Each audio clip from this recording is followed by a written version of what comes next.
much different than we conceive of it. And as if you're raised as Indian, you're a little more used to it. If you're raised as American, it's mythology. But anyway, he said, obviously the universe is big and there's different life forms. And he said, a lot of this we try to understand, but our experience is quite limited. So we question it because it's not what we see happening. Yeah. But it's described by sadhus and sages, the different levels of planets, different levels of consciousness. People who lived in previous times who were not like people today, extremely powerful, difficult to understand. And so when he was questioned about these things, he would say, "Why are you questioning this?" And they would say, "Because it's hard to believe it." And he said, "But what do you know? It's one planet and one little. You live in a very limited world, and consciousness is also, mind is also limited." So that's one way he dealt with it. Then he formed a society of scientists who all had PhDs, at least one PhD, in mathematics,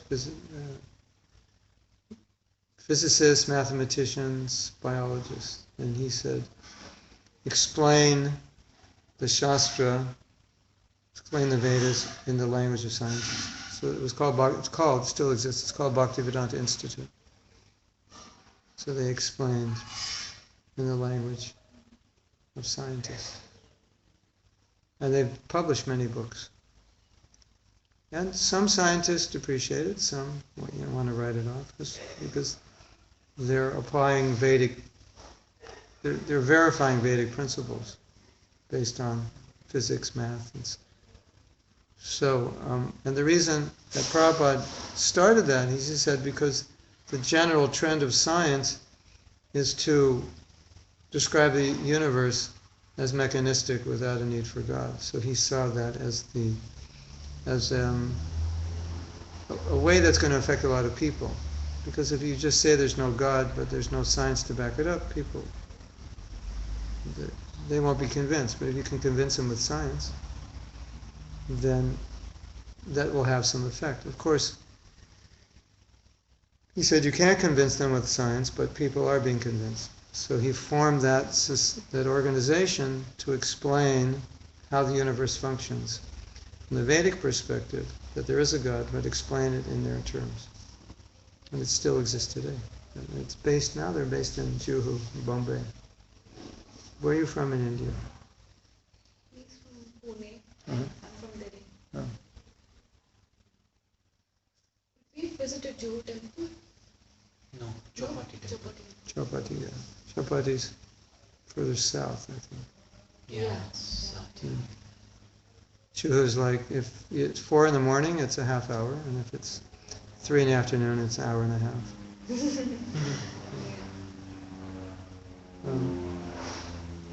But Prabhu, do you think we don't understand all of the Vedic philosophy ourselves? I mean, even in terms of devotees, whoever is studying these. Yeah.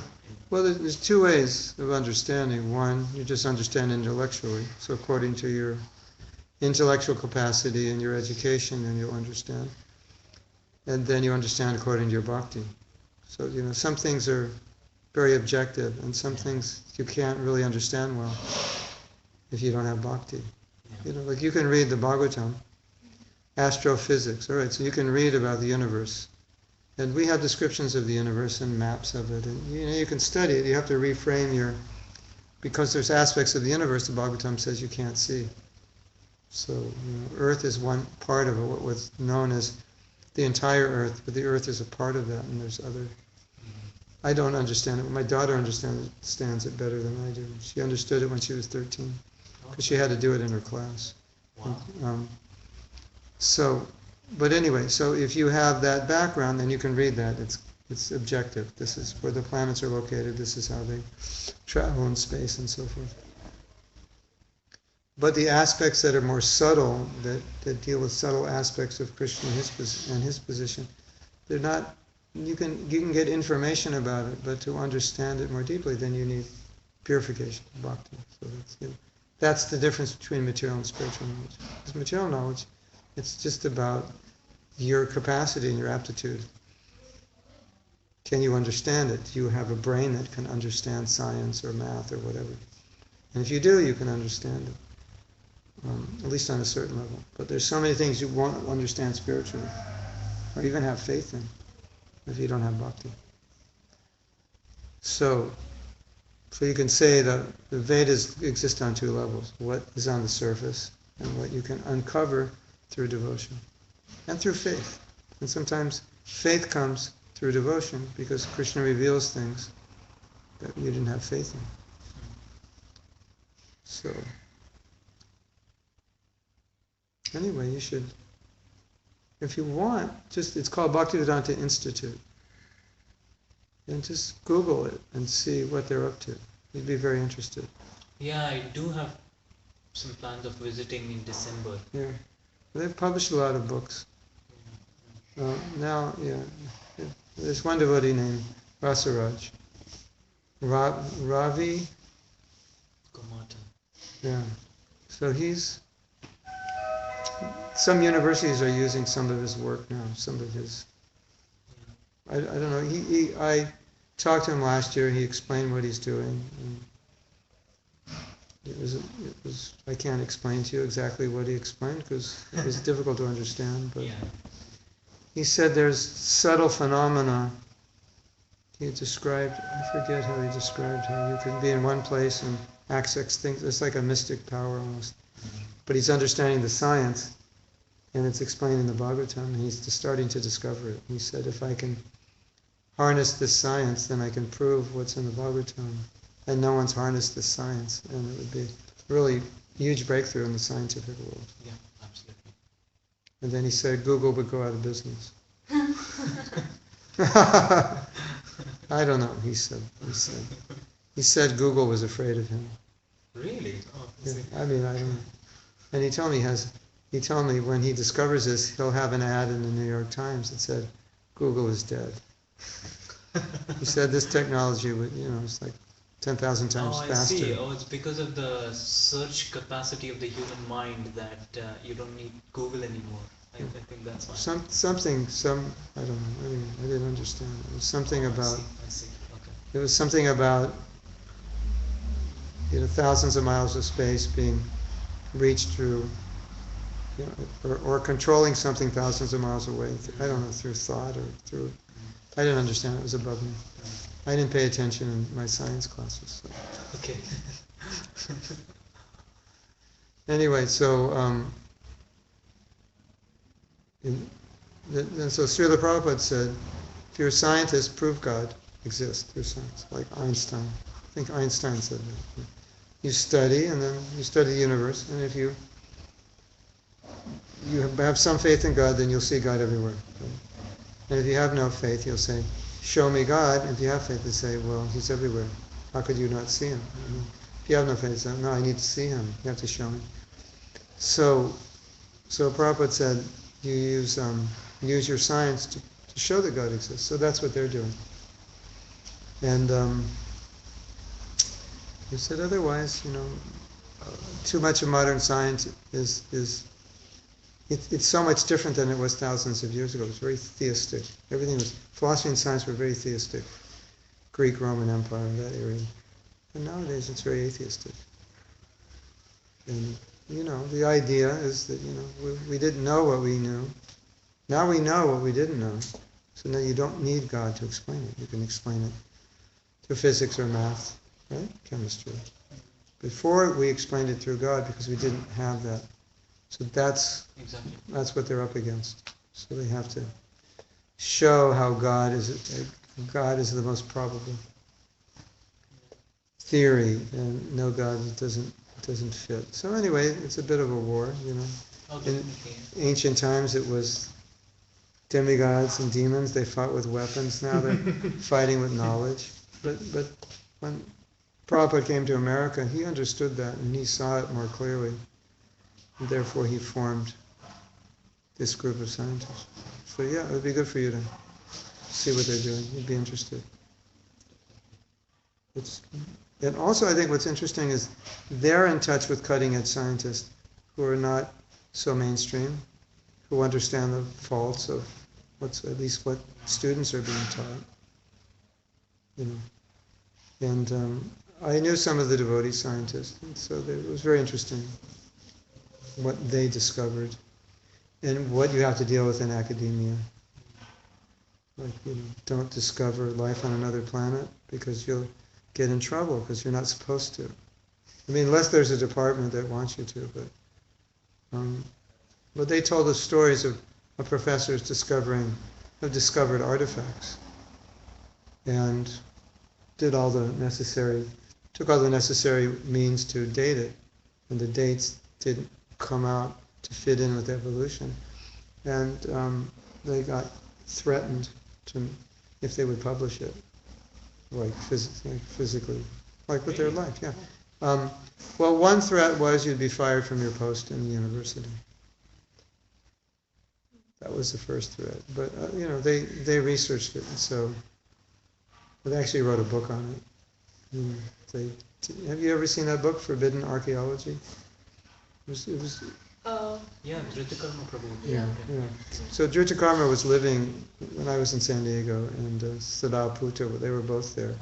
So they would give classes every week, and they would explain some of the things because when they were in San Diego, they were doing their research for the book, so all this was coming up.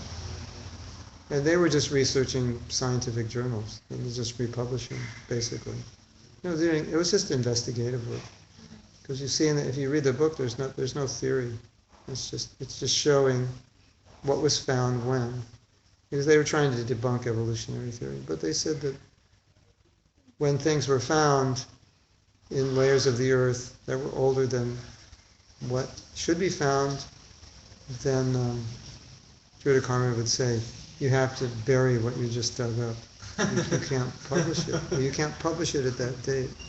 Even though you could verify it through the accepted scientific means, you can't publish it at that date. And so that was interesting. And he was the one who said that extraterrestrial, if we discover, if it becomes accepted, then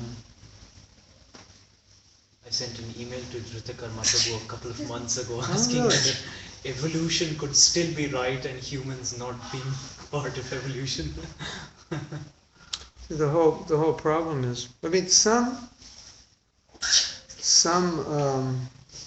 even some Christian denominations have accepted that might be the way God has created. But when you analyze it, it's, God doesn't create by chance. It makes God someone out of control. And the Prabhupada's point was when they presented that theory to him, they said, okay, this is the theory, however they presented it.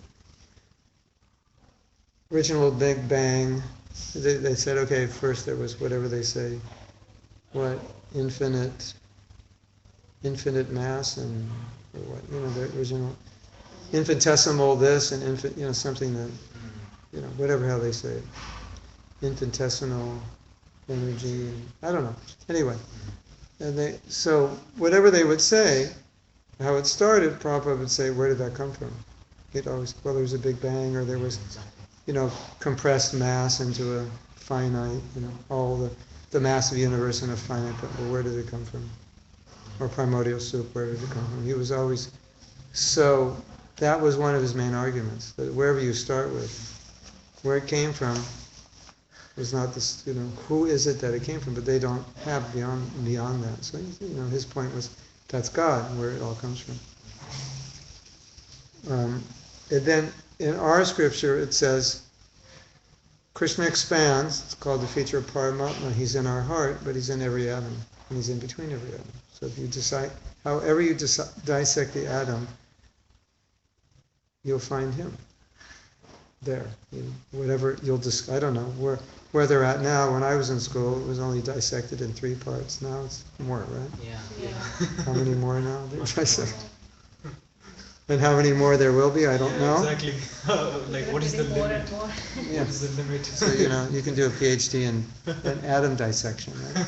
And so then the Prabhupada would always say, no matter how much you dissect the atom, Krishna is there, in it and between it. He's the most finite. So that was Prabhupada's point. However small you go, however back far you go, you'll find God. And many of the scientists don't want to acknowledge that. And so evolution is based on an explosion and chance, and it's not being controlled. Which would mean that, okay, you could say that's the way God chose to do it, but why would he choose to do things by chance when he can control everything? Right? Because what if by chance things don't come out the way you want? Anyway, they once actually produced a magazine that analyzed evolutionary theory. And one of the things they said is that Darwin himself didn't believe it. He was just coming up with an idea. Yeah. Anyway, it was interesting to live with them. And then Siddhartha wrote a book, and he wrote a book about extraterrestrials, based on the Oh, did he? Vedas. Oh, Yeah. okay. I remember. And he wrote a few books, but that one book he wrote on, he got interested in that. And so he studied it from the viewpoint of what information is available about extraterrestrial sightings and Vedic information and putting it together. And he was quite well respected in scientific circles because he was such a genius. But when he came out with that book, then a lot of people lost faith in him. They thought that was too far out for them. Yeah. Because the other stuff was it was basic math and physics. So, anyway. Well, that's the thing. I mean, if you come up with strange ideas from nowhere that are not accepted mainstream, then I think you are going to be classified as a heretic or something. But, you will be. But at the same time, those are the people who become the most famous eventually, isn't it? If you're not a heretic, you probably won't become that famous. But if you are, and you succeed at convincing the world, you get persecuted, but then you become adored. But that's usually how many great inventions were made. People were ridiculed. You can't fly. You can't make a machine that flies. You can't make a machine that produces sound. All this. People didn't believe it. Anyway. So, now we have 2 viewers. And we were supposed to talk about Brahmins. And I was going to read, but my computer doesn't work, so I can't read. So we were having discussions about Brahminical Brahmins and the culture of Brahmins and how Brahmins live, as opposed to Kshatriyas, Vaishyas, and Shudras. And the whole caste system originated in this system, and then it got into the hands of people who wanted to misuse it. But the system is so interesting because in our society we see how things are not necessarily being controlled by benevolent people. Specifically, people have issues with governments and corporations. Even maybe some businesses, but if they're small, it doesn't really matter that much. But bigger businesses. So in Varnashram society, Brahmins had control over everyone. So corporations couldn't be corrupt because they would be controlled by Brahmins. But the corporations, the businesses were controlled by the kings. But the Brahmins controlled the kings. And then everyone else worked. You either work for one of those you either work for a Vaishya, a Kshatriya, a Shudra. It's a Vaishya, Kshatriya, Brahmin, and those were the Shudras. And it doesn't mean that they weren't skilled and intelligent. So people have this, Shudra, you're low. It's not really low and high per se, as better in the sense of you're better or you're worse. Low and high are maybe in terms of importance, in a sense. Or like, you need a head. Your head's more important. But if you don't have a stomach, how will you live? But if you don't have a head, what's the point of living? Kind of like that. So the Brahmins were compared to the head. And so I once heard this, maybe I read an article, I heard a talk by a man, and he was questioning how modern communication, digital communication, as we all know, it can be harmful for relationships. It can be harmful for children. It can put us really in a passionate mode because we can do so much. And you know that joke. Come over. I'm having a party. We're all going to stare at our phones. You know, come over to stare at your phone. So we'll all sit together and stare at our phones. So he was like looking at that, and he came up with an idea, which is actually completely Brahminical, and it's a fantastic idea. He said, there should be an organization through which every product that could be potentially dangerous, or at least if we think there's some possibility it wouldn't be in the best interest of society, it should go through this board and they should approve it in reflecting on the ramifications of how this product, what this product could cause, how it's going to be used, So, so you go back, 20 years, okay, here's an iPad, here's a phone, okay, how's it going to be used? Is it good, is it bad? So on. That's actually Brahminical. That's how Brahmins think about the welfare of people.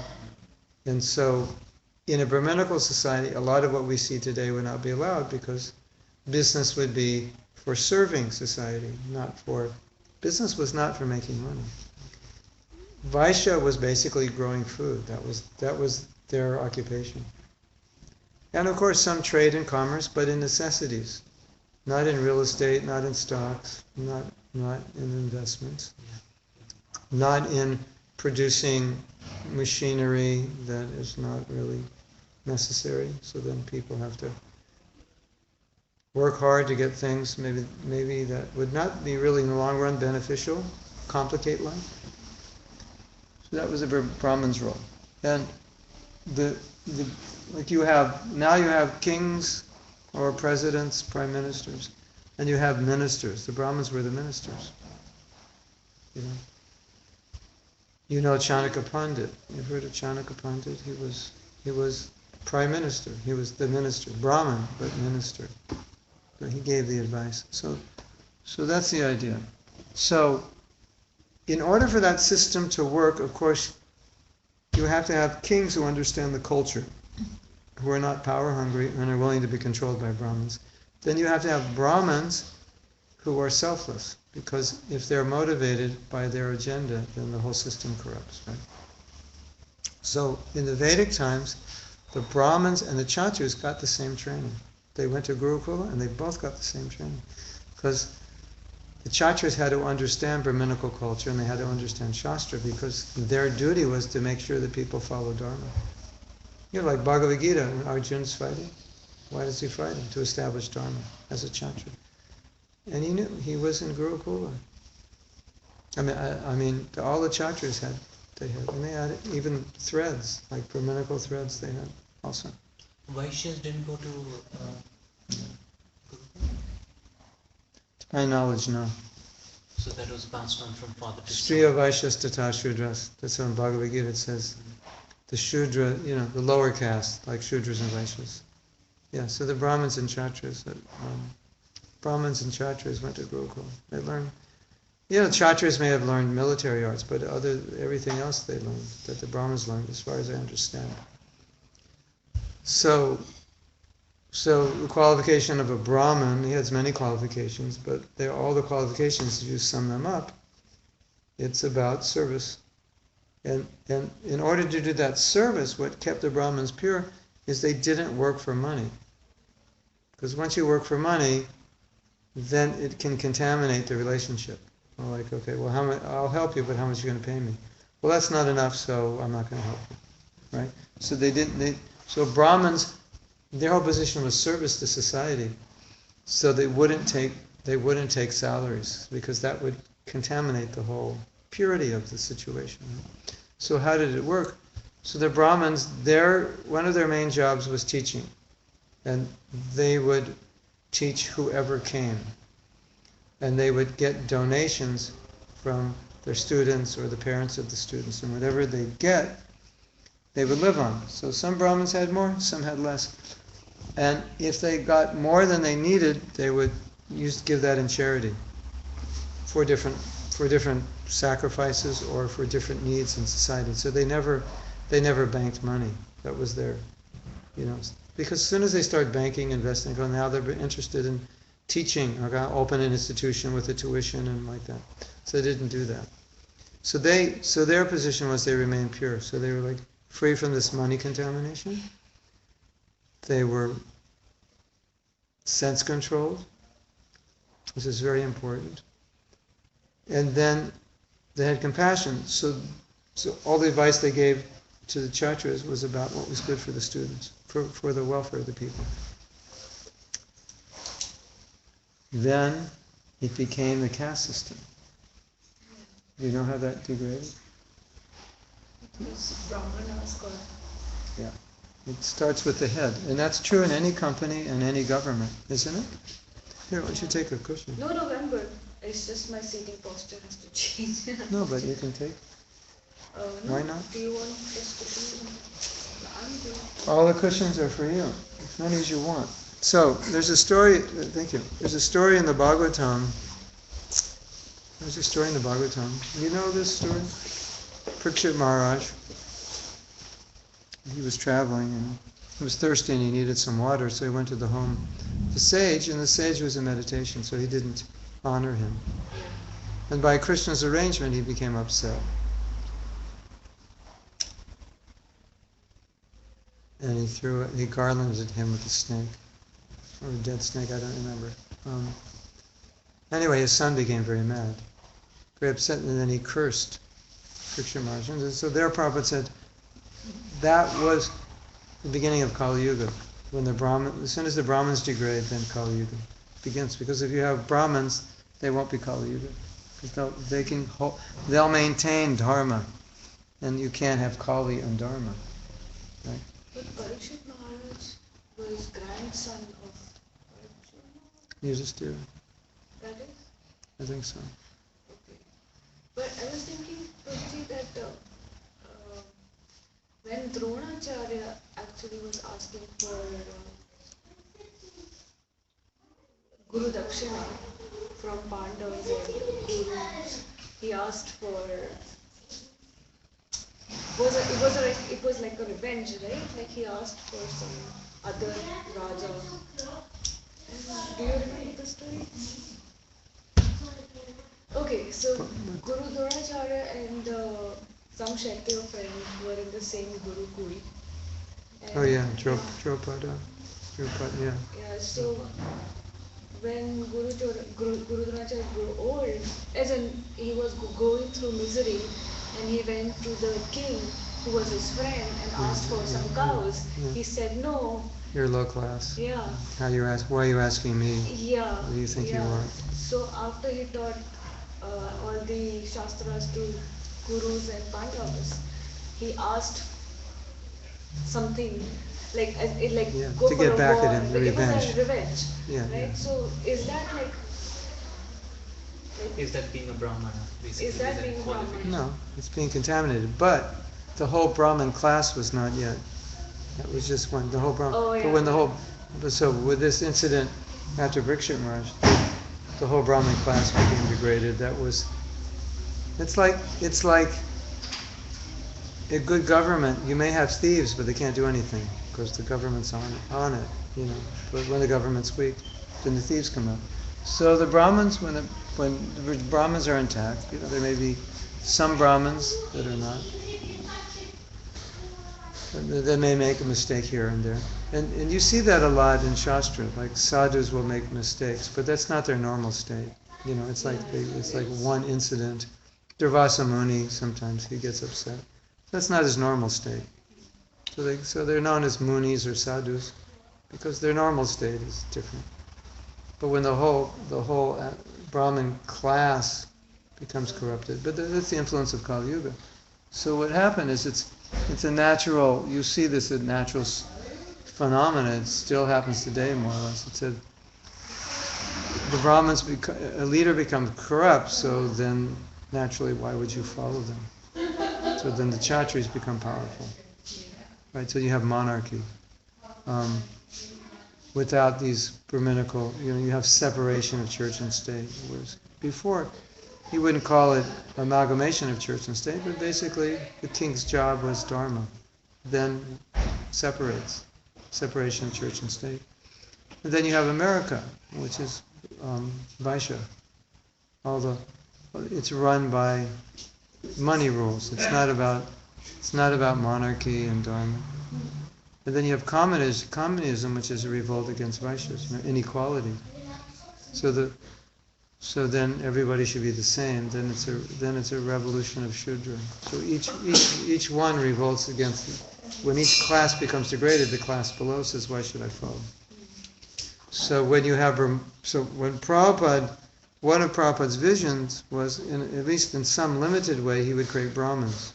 So at least, although we may not have the ability or the facility to rule, Haribol, but at least in our own sphere, we can be Brahminical, we can be teachers, we can set example. We could maybe counsel governments and help them. So that was Prabhupada's idea, to create a class of Brahmins, because he didn't feel there were any really Brahmins left. So, right then, the caste system just is a reflection of that. There's nothing to do with it. And then as it perverted, then the Brahmins became proud and dominant and exploitative. So that you have these things where Shudra walks on the shadow of a Brahmin, and then the Brahmin curses him. But Brahmins are compassionate. They're kind. In the Gita it says Brahmins see equally everyone, so they wouldn't do that. And anyone who gets power, that can happen. So it was this very nice system. The Brahmins are austere. They live simply. You can't buy them with money. They don't need it. And so, because you can't buy them, they can control the kings. And as soon as you buy somebody, then they become your puppet, right? So the Brahmins prevented that. Nobody could buy them. Now, for a price, you can buy anybody, right? Almost. Isn't it? At least in the political arena, that's quite common. With the whole sort of occupation structure is based on that fact today, of buying people, right? Give them money and then make them do whatever. Yeah, even in research, right? Funding and. If you get the money, then you do that. You answer that question. You cannot answer the other question because you don't have the money to answer that question. Or here's the money, just come up with these results. These are the results we want, just show. That pharmaceuticals, they need people to do that. So, in a Brahminical society, you wouldn't have the pharmaceutical corporation wouldn't get away with what it gets away with, and you wouldn't need so much legislation because it would happen before products come out. And it would be kind of naturally woven into the system because it's all about what's good for people, not what's good for money. And that's why the system, you never see, when Krishna talks about Vaishyas, you never see that the purpose of a Vaishya is to amass wealth by any means. It has a functional purpose within society, to provide what people need. And Prabhupada said that in Vedic society, the only people who lived in large homes were aristocracy. It was the kings and the queens and the princes. The average person didn't. It wasn't, as far as I understand, there wasn't this huge dichotomy based on income. It was, and Prabhupada said if a Vaishya or anyone had wealth, they would build temples. They wouldn't build big homes. It's so much different today.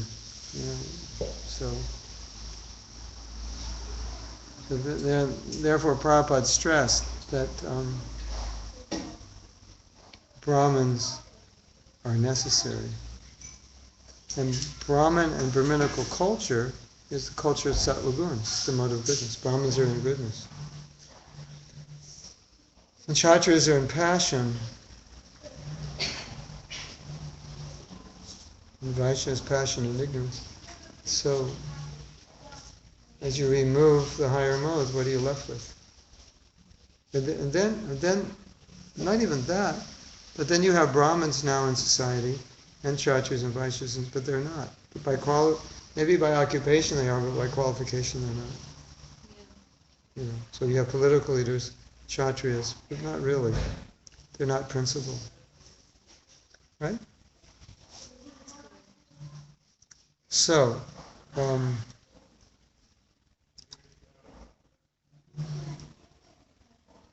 Brahmins cultivate goodness.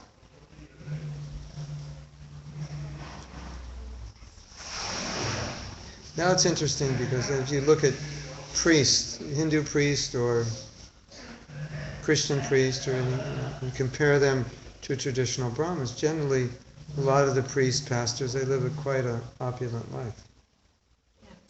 Many of them are quite wealthy. The Brahmins wouldn't live that way. Even if they had it, they wouldn't live that way.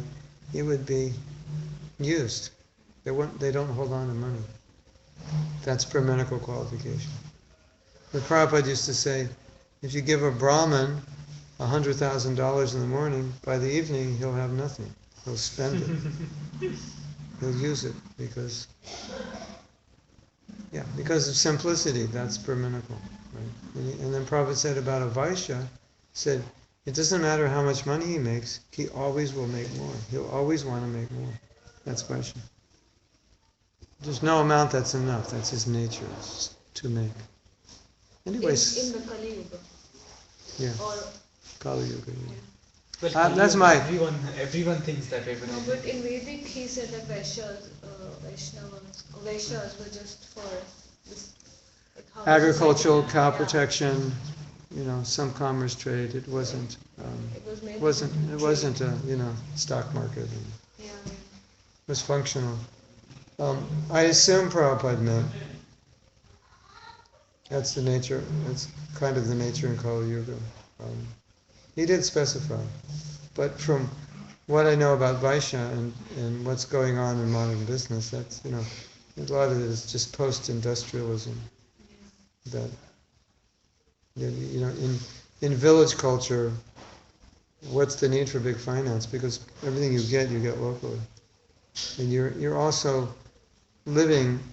You have what you need and you're satisfied. So you can't build an economy like we have now unless you're dissatisfied. Right? You have to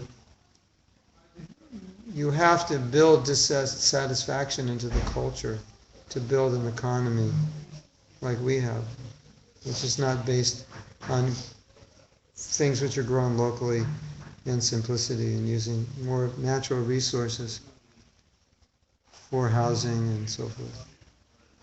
Right? So, but in the Brahminical culture, it would never degrade to what it is today. Like Prabhupada really was against industrialization. He felt that was actually the most destructive thing. We look at it and think technology is progress.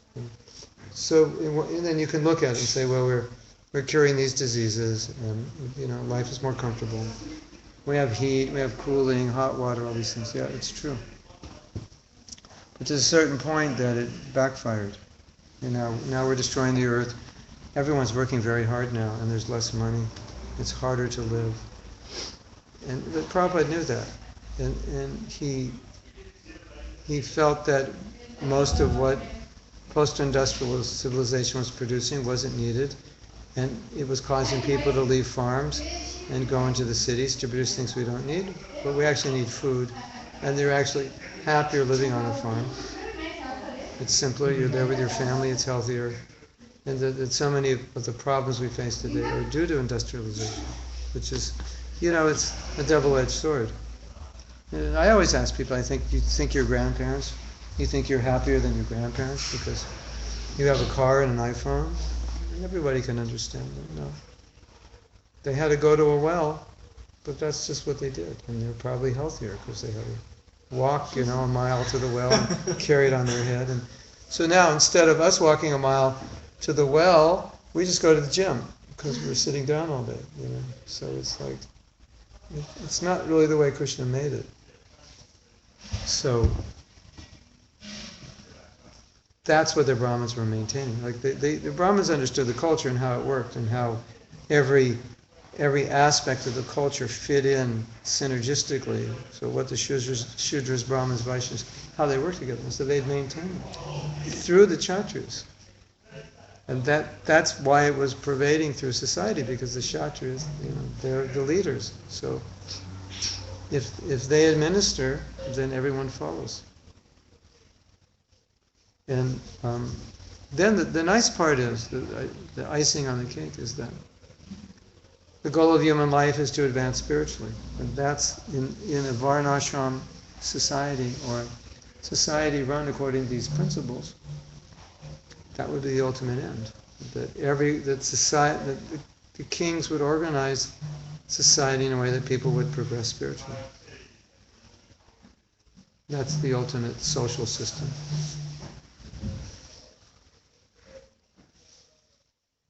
But of course, Krishna knows that how the society is progressing right now. Yeah. So Okay, so here's my theory. Doomsday. Here's my theory. Because I've seen it degrade rapidly after 1966 or so. It started, and then it just spiraled, and it never stopped. Drastic, like major. Because I was a teenager then, so I could just see what happened. Major change, and I was part of that. I also became degraded.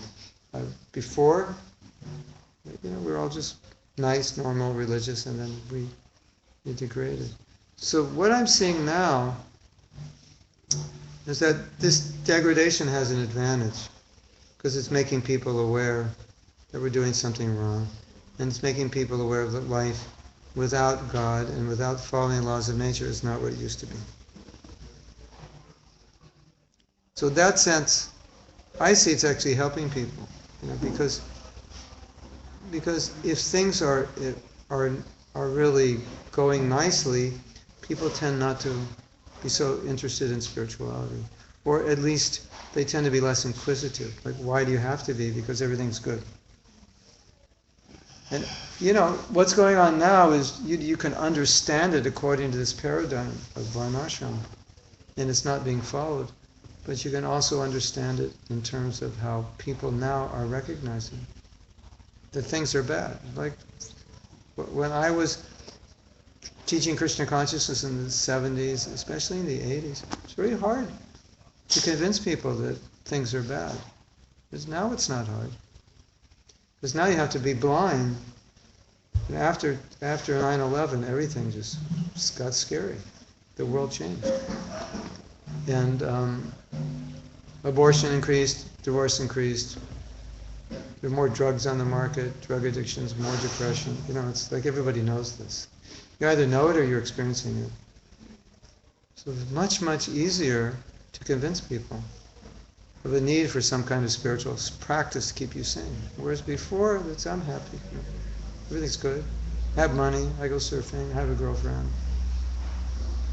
I'll just come to your feast and eat, but I'm not interested in your philosophy. So now things are getting bad. They're getting bad because there are no Brahmins, but then we can see it as part of Krishna's plan to push people a little bit. So now people won't say everything's great. And they'll become interested. At least that's the way I see it. It's a great opportunity for preaching and guiding people in the right direction. It's depressing when we hear all this news, but it actually, it's in everybody's consciousness. I mean, with the way, especially because of social media, everybody knows everything that's going on everywhere in the world. Just going to Facebook, Facebook is like amazing. On street corners in Iraq and Africa and everywhere, right? Isn't it? So I think that's good. I think it's in everybody's consciousness. So just what ISIS is, the terrorism is doing. That kind of, that's like salt in the sweet rice, salt in the kheer, it just ruins everything. It's like living here in South Africa. It's okay, but you always have to be aware where I put my phone, my purse, is the door locked, is it the right neighborhood at the right time, So, I lived here during apartheid, and you didn't have to do that so much because the police were patrolling. So, black people just going to be walking around like that. They needed cards to be in a white neighborhood. Yeah. So police would check, where's your card? Are you working for somebody? If not, they just pick you up. And at 6 o'clock, if you're on the street, everybody got picked up. You're not allowed. So then people could say it's nice. But now they can't say it's like that. So, the consciousness is there that things are not the way they used to be. Right?